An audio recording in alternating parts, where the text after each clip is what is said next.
Poor folks like you should just stand and watch. I was looking forward to my only daughter's big day at her wedding, but her mother-in-law said this to me. I was shocked because I never expected to be told to just stand and watch. However, I'm not someone who lets things go without a response. My daughter, Jessica, is a lot like me in that regard. She doesn't let things slide either.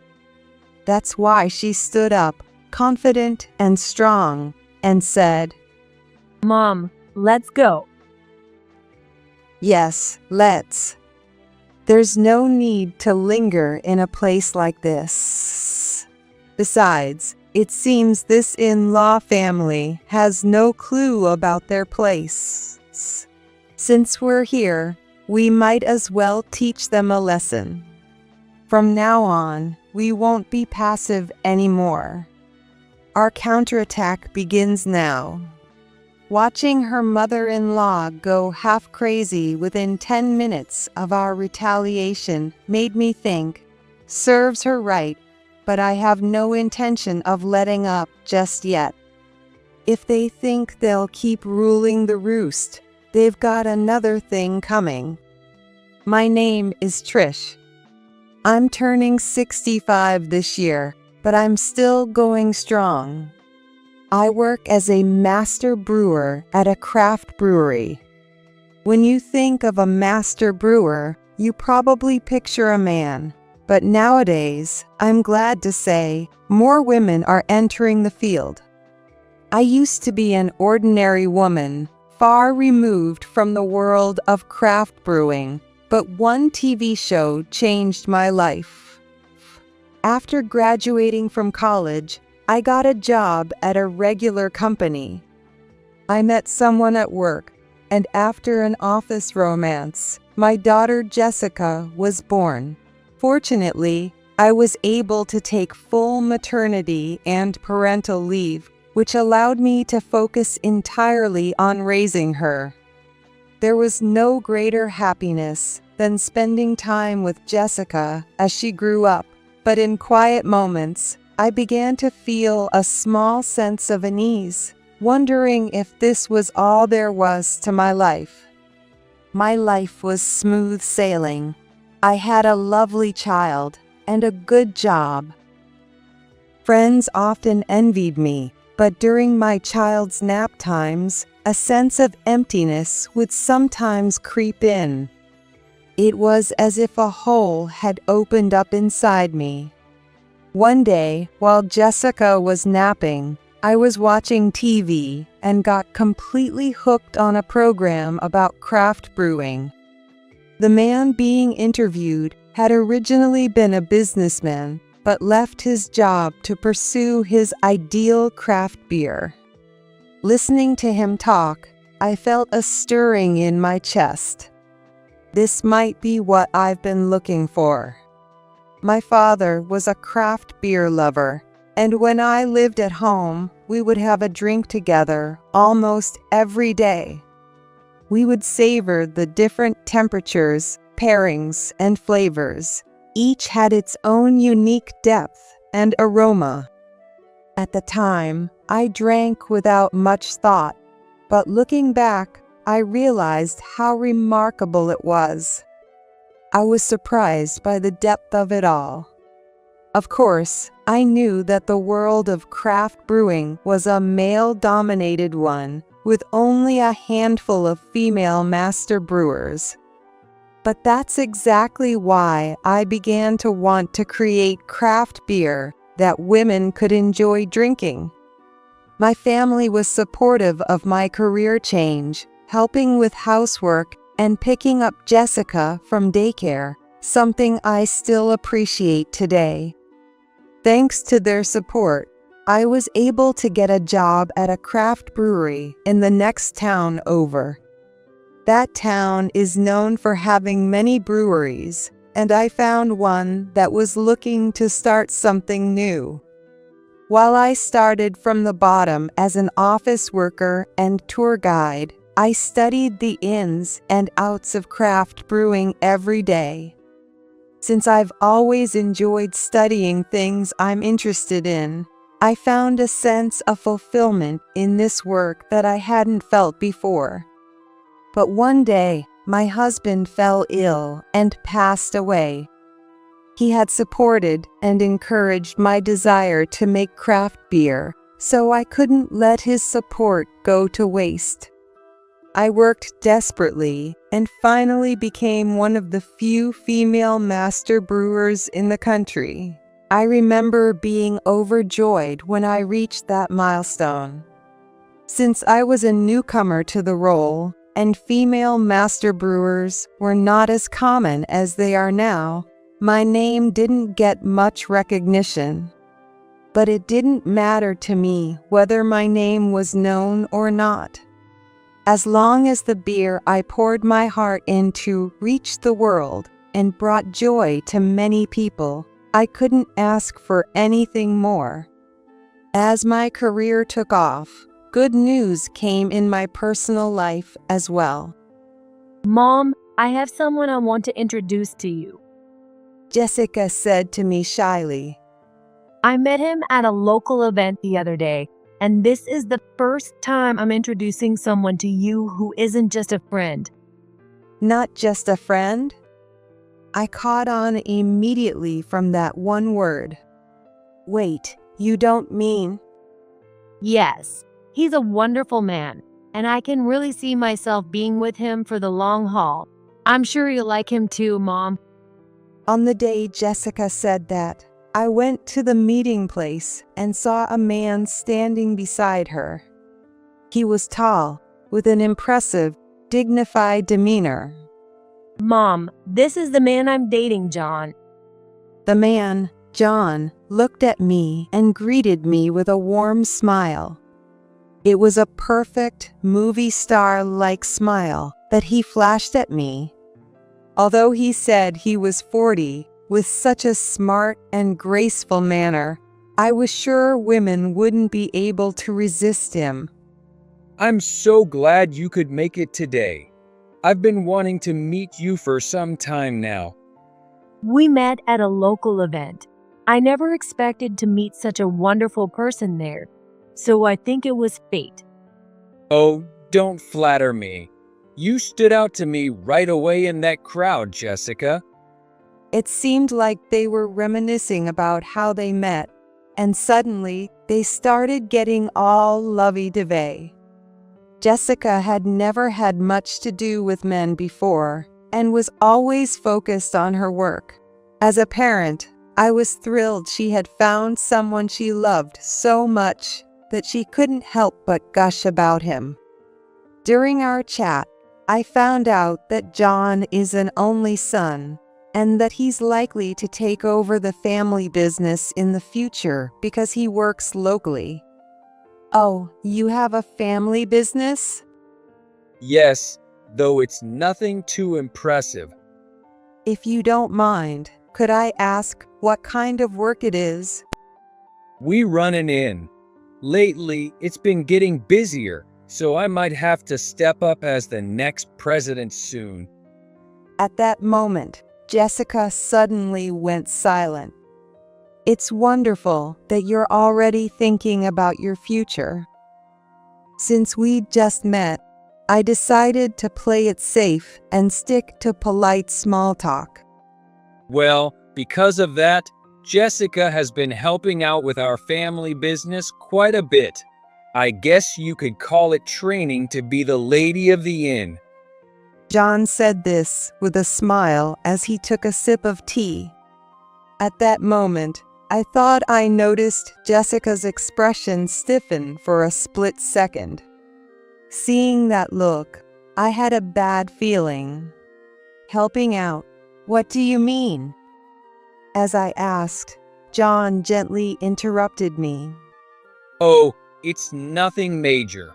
But since I'm at the age where I need to think about the future, I'd like to welcome Jessica into our family officially. John's quick, almost rehearsed response left me with little room to interject. Is that so? Yes, and Jessica has been kind enough to agree to help out. We're so grateful for her willingness to be involved with the family, so she'll feel right at home. Jessica is just an ordinary person. She graduated from a local university, works at an office, and spends her weekends shopping or going out with friends. Nothing about her particularly stands out, which made this whole situation seem odd to me. Now that I think about it, I haven't had a single direct conversation with Jessica during this entire tea gathering. By the way, Jessica, before I could finish my sentence, John cut me off again. Hey Jessica, we're going to my mom's place after this, right? She's really excited about helping you pick out a dress. Yes, of course. A dress? Does that mean? We've been talking about having the wedding this year. If we don't book the venue soon, all the popular spots will be gone. John said this clearly, looking me straight in the eye with a cheerful smile. People say that a wedding is a big commitment.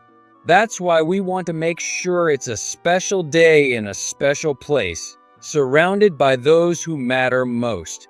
My parents are already pretty enthusiastic about it. I was surprised that they were already discussing wedding plans, but at the same time, I felt like I finally understood what had been bothering me. I realized what was wrong. Whenever I tried to talk to Jessica, John would jump in, almost as if he didn't want me to speak to her directly. Is there something he doesn't want me to know? Even when I tried to read Jessica's expression, she didn't seem particularly upset or concerned, so I couldn't figure out what was going on. Please look forward to our wedding. I'm sure it will be a wonderful day for you as well. We'll let you know once the details are finalized. The fact that John said, "We'll let you know," made it clear that his family was planning everything. I wanted to see how Jessica felt about all of this, but her face was partially hidden by her hair, so I couldn't get a good look. I would come to regret not forcing a moment to talk directly with Jessica at that time. One day, a letter arrived from both Jessica and John, informing me of a family dinner to be held before the wedding. Since it was the off-season at work, I was flexible enough to attend the dinner, so I didn't mind the date they had chosen, but I felt it would have been nice if they'd at least asked me before setting the date. Trying to push down this uneasy feeling, I reached out to Jessica to confirm a few details. I wanted to ask what to wear, whether I should bring a gift, and so on. Lately, she hadn't even called me, which was strange. When I finally called her, it took 10 rings before she answered, and she spoke in a hushed voice, as if she didn't want to be overheard. Apparently, she was at work and couldn't talk, but she promised to call me back later. I apologized for interrupting her work and hung up quickly, but Jessica never called back. Instead, I got a call from John. Did you get the invitation to the dinner? Yes, it arrived 2 days ago. I wanted to discuss the dress code and what gift to bring for your family, so I called Jessica, but... Oh, don't worry about any of that. Just come as you are. With that, John ended the call. Jessica still hadn't contacted me, and whenever I spoke to John, he would just tell me not to worry and to come as I am. In the end, on the day of the dinner, I wore a simple blouse and slacks and brought a well-known brand of cookies as a gift. I had considered bringing some of the beer I made, but I thought it might be too surprising for them to receive beer from someone they just met, so I decided to save it for another occasion. When I entered the room where the dinner was to be held, everyone except me was already seated. Across from Jessica sat John and two people who I assumed were his parents. Nice to meet you. I'm Susan, John's mother. It's a pleasure to finally meet you. At first glance, her outfit wasn't flashy, but each piece was of high quality. And more than anything, she had a certain aura about her. The poised, commanding presence she exuded was something I could see reflected in John as well, and I couldn't help but be oddly convinced of their connection. Nice to meet you. Oh, I've always wanted a daughter, so I'm so happy Jessica's joining our family. I remember feeling relieved when I met her. As I'd heard that she only had her mother, I was wondering what kind of person she would be. The way she spoke was irritating, as she kept saying things that didn't sit well with me. Well, we're planning the wedding soon and getting everything ready. It's going to be a fantastic day to celebrate their new beginning. You're going to love it. Susan seemed absolutely thrilled, while her husband just laughed heartily and occasionally sipped his drink without contributing much to the conversation. Oh, and about the gift money, we'll do without it. She suddenly brought up money, and I hesitated, unsure of how to respond. Susan continued, a gift money? Oh, do you mean you can't send her off without one? I didn't realize there were still families like that these days. So, how much are you asking for? Susan glanced at me sharply. No, we hadn't even considered that. We'll go along with whatever you prefer. She covered her mouth with a handkerchief, but I could still see the sly smile she was trying to hide. And of course, she'll need to give us a grandson at some point too. The outdated expectations she expressed made my skin crawl. After that unpleasant dinner, my desire to avoid seeing John and his parents only grew stronger. 2 weeks after that dinner, I received a message from John saying, "We registered our marriage today."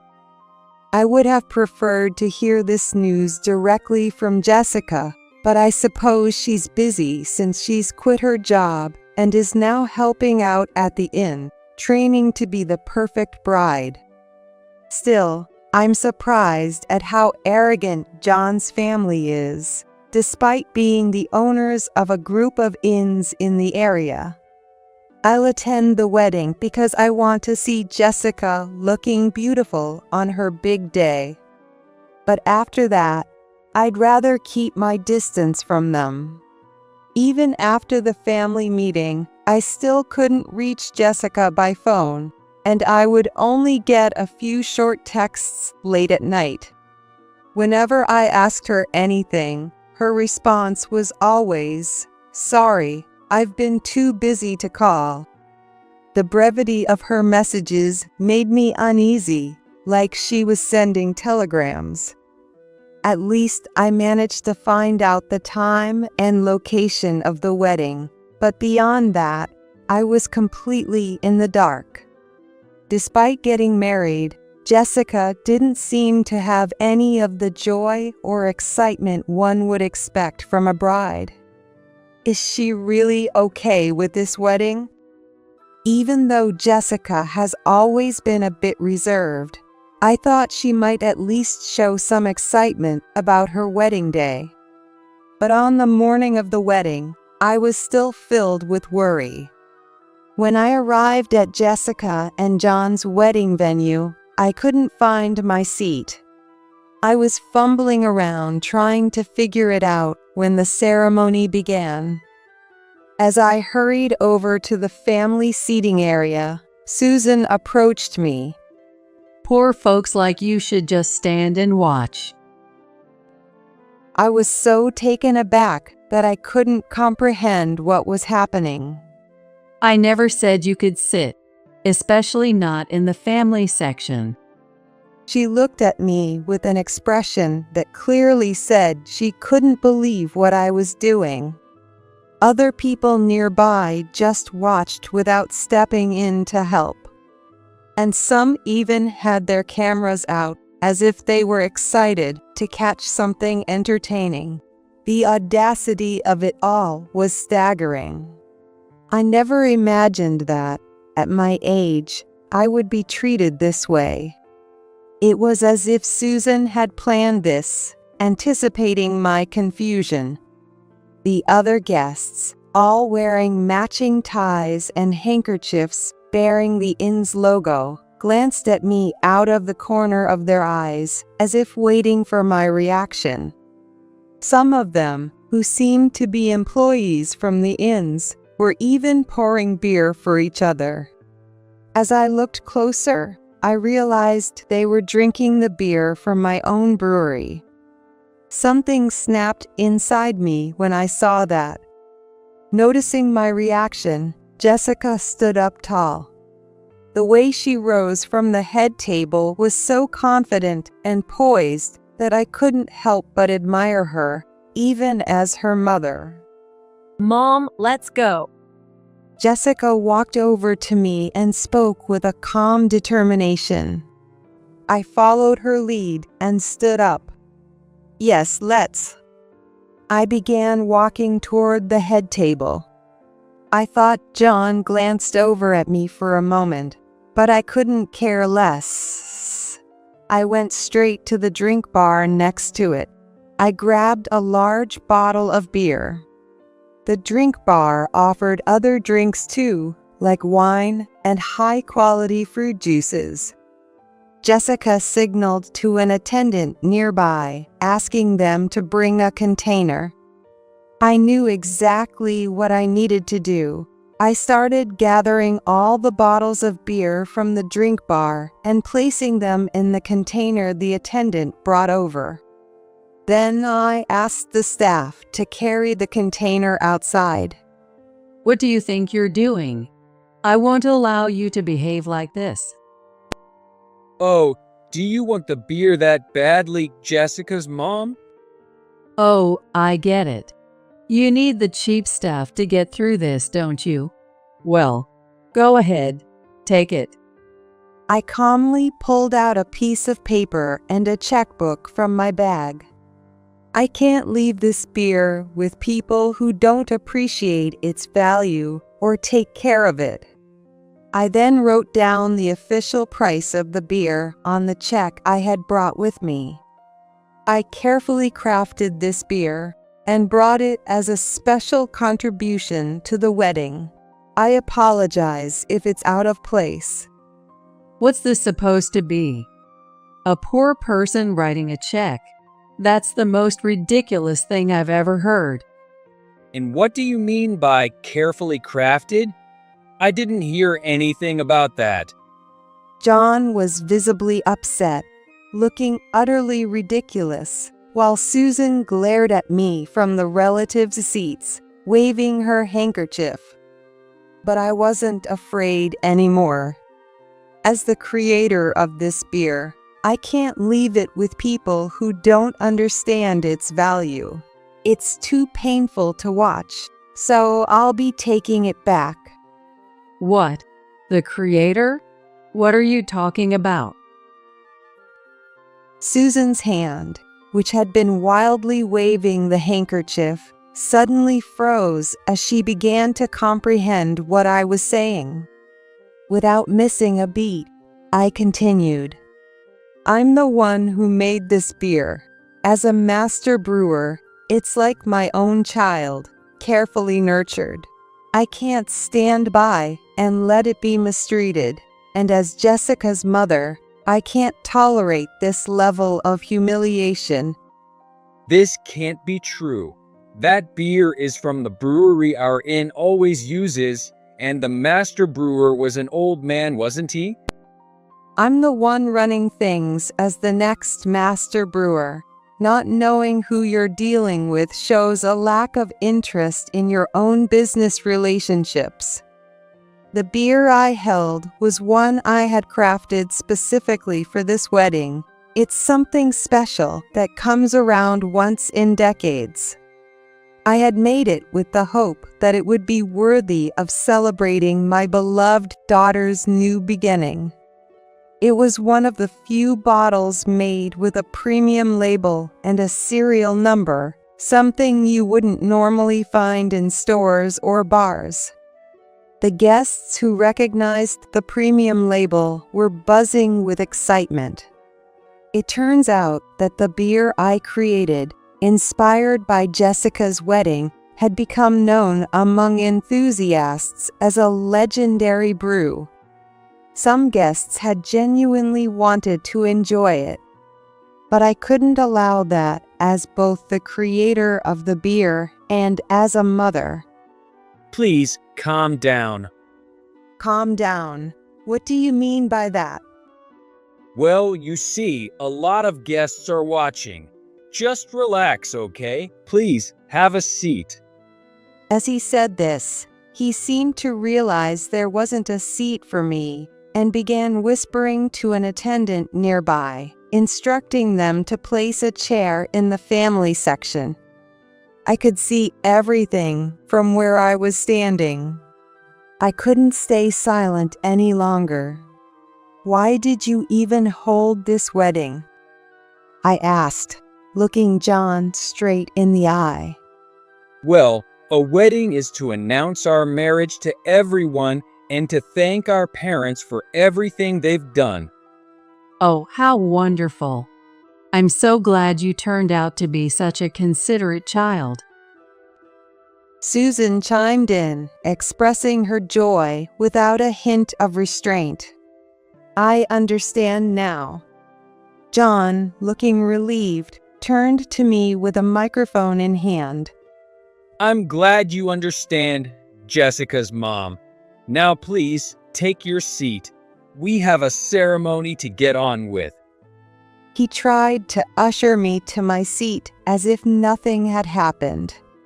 I couldn't understand how he expected me to sit quietly through the ceremony. That's when Jessica stood up. I can't stay silent any longer. Jessica stared directly at John, her eyes unwavering. John, seeking support, looked to Jessica. Jessica, please say something. Your mom seems really upset, and if this continues, it's going to be a problem for all the guests. He glanced nervously at the guests, but Jessica spoke with resolve. I've decided that I can't spend my life with you. And for everyone here, I'm sorry, but we're not actually married. The guests erupted in murmurs. After all, this was supposed to be a wedding celebration, and now she was saying they weren't married. But Jessica stood there with confidence, undeterred by the reactions around her.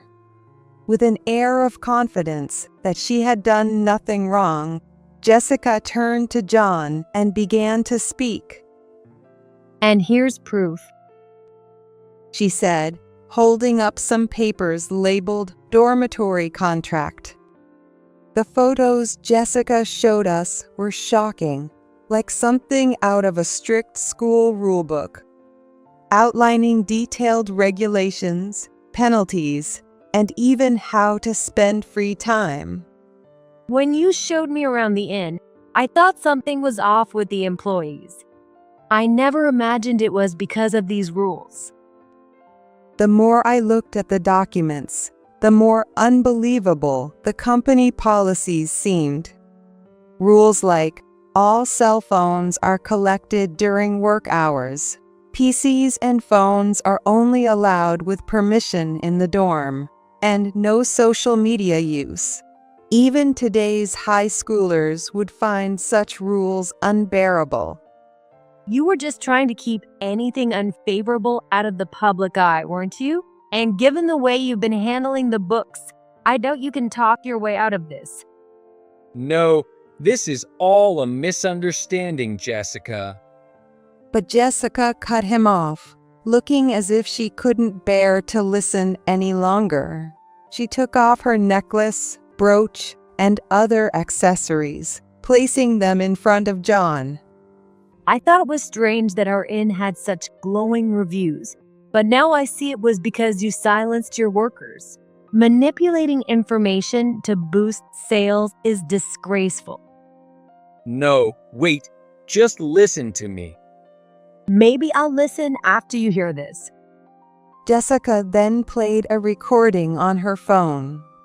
You can't even do this, right? What's wrong with you? I might just send you back to your family. Last night, you were messing with your phone in the middle of the night, right? If you can't focus on your work, you can leave. But if you quit here, good luck finding another job with your skills. The harsh voices of Susan and John continued, berating an employee. Hey, can I dock this one's pay? I can put that money to better use as my allowance. Of course, John. Buy yourself something nice. I can't stand to even look at this useless maid. Their yelling went on and on. What if more people found out about this? John and Susan stood there, unable to respond. John looked at me with a face that begged for mercy. But after everything that had happened, I wasn't about to let up. Hey, John, remember when we first met and you started giving me jewelry and gifts? Why did you do that? Well, I was trying to win you over, of course. Then do you remember saying this? She took out an obviously expensive-looking wallet, necklace, and brooch from her pouch, and she placed them on the table. Didn't you say something like this? It's no big deal for me to buy stuff like this is. John's face turned pale in an instant. What? No, that can't be. It's got to be a joke. I wish it were a joke, but unfortunately, it isn't. Jessica operated her phone and sent images to the guests' phones. You used it to buy me gifts, right? The account books from that time look strange. Strange? You're imagining things. It's not just that time. You've been cooking the books pretty often, haven't you? I figured it out when you made me work at the inn under the guise of training to be the lady of the house. John and Susan turned even paler. You've been doing a pretty sloppy job with the books. Was the gift strategy to keep me, your potential bride, happy? It was clear from the distant seats that their faces were draining of color. It must have been serious. Hey, what do you think this number means? Jessica held a ledger in front of John. What? What is this? And how did you get your hands on this notebook? It's the financial ledger. You insisted that everything should be recorded by hand in a notebook. Jessica flipped through the pages of the notebook she held, stopping at one particular page. Who was it that said I needed to learn to read ledgers if I wanted to become the lady of the house? No, that's not what I meant. Susan's voice was noticeably shaky as she tried to come up with an excuse. It was clear that she knew about John's embezzlement and wasteful spending. There's no talking your way out of this. This can't be happening. The notebook detailed the movement of money in great detail. The amounts here don't match up with the amounts over there, and the size of these discrepancies is far from normal. Look, as long as the numbers are close enough, it's fine. You just don't get how to take a relaxed approach, Jessica. You try to be too precise, and that's where you go wrong. John spoke as if he knew better. Well, I worked in accounting, and I can't just ignore discrepancies like these. If you overlook even small errors, they'll come back to bite you later. Jessica shoved the notebook back at John. You can't just judge our end based on some accounting notebook from your company. What? Are you serious right now? Even John seemed to realize he couldn't continue this conversation any longer and finally fell silent. Fooling around with money and wasting it is something I absolutely cannot tolerate. So when you told me to file our marriage license, I tore it up. What? It doesn't matter how great you are or how prestigious your family is. I won't become family with someone who messes with money and causes others to feel distrust or anxiety. With that, Jessica delivered her final words and left the venue. She really is my daughter, strong-willed and unwavering. John, clearly panicking, hesitantly approached me. Hey, Jessica was just joking earlier, right? There's no way she'd cancel the wedding after all this, right? What are you talking about? I asked, looking him directly in the eye. Come on, think about it. She's marrying me. She could live a secure life. And if she called it off now, wouldn't that be a kind of betrayal? John looked at me with a smug expression. I respect her thoughts and decisions. It has nothing to do with it being a wedding. About 10 minutes after Jessica told me, "Mom, we're leaving," Susan went into a frenzy. How dare you treat us this way? Enough of this nonsense. You're just a craft beer maker. The smug smile Susan had worn earlier was completely gone as she flew into a rage. I don't do business with people I can't trust. Goodbye. In the end, we completely cut ties with John's Inn. I didn't want to sell my carefully crafted beer to people who treated it so carelessly. Jessica managed to say her goodbyes to John properly. At first, she was captivated by him, but eventually, she saw the truth. I know from my own experience how hard it can be to see what's wrong when you're in the thick of it. But nothing good comes from staying in an environment where you can't respect yourself. I'm relieved that Jessica realized what was going on through this experience. Mom, I'm sorry for all the trouble I caused. It's okay. The important thing is that you saw the truth. Besides, I never imagined the beer I created would be treated like that. Jessica left the inn and broke up with John, and since that day, she's been focused on finding a new job. Luckily, she found a new position quickly and seems to be enjoying her days at her new workplace. As for me, I'm still making craft beer. We're about to launch a new series for the first time in years, and the brewery has been busy day and night. Although there's no time to rest, I'm enjoying the work, so it's all good. This time, I'll be the face of the new series for the first time, which brings its own pressure. As a female master brewer crafting delicate craft beer, I'm determined to give it my all. The concept and aim of the product hit the mark, and the beer I created became a huge hit. As I started appearing in magazines, brochures, and even on TV, something I had feared finally happened. Shortly after arriving at work one day, a male employee stopped me. telling me that a woman was sitting at the guest entrance and refusing to leave until she saw me. Okay, I'll go check it out. When I went to the guest entrance, I couldn't believe who was there. Finally, you're here. Arriving like a big shot, huh?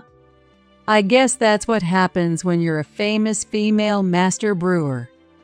Don't think you can humiliate me and still do business as usual around here.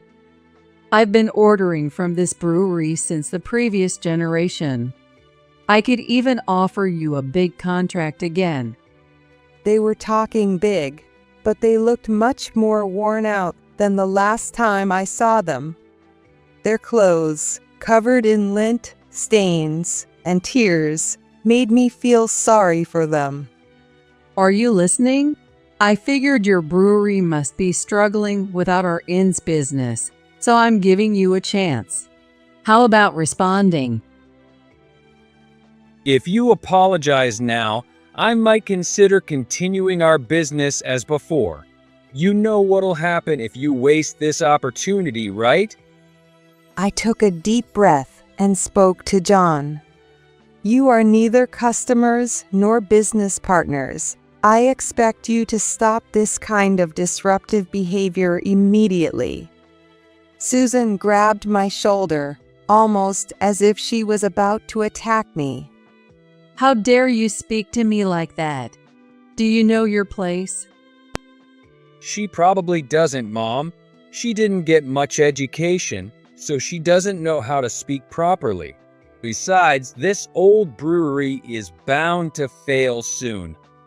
Their sheer arrogance was astounding, but I knew that if I didn't put a stop to this, they'd continue behaving the same way. I know you've been lurking around the employee entrance and peeking into the guest entrance several times. I also know you took products from the gift shop for brewery visitors. No, that's just. This behavior was so blatant that I had to consult the police. After installing cameras, we caught clear evidence of your disruptive actions. With this much evidence, I'm sure you understand what comes next. When I turned to face Susan and John, their expressions were unlike anything I'd seen before. Well, That's a dirty trick. It was clear they had no intention of apologizing. Their pride wouldn't allow them to apologize to someone they looked down on. Oh well, I guess there's nothing more to say. I'm going back to work. Huh?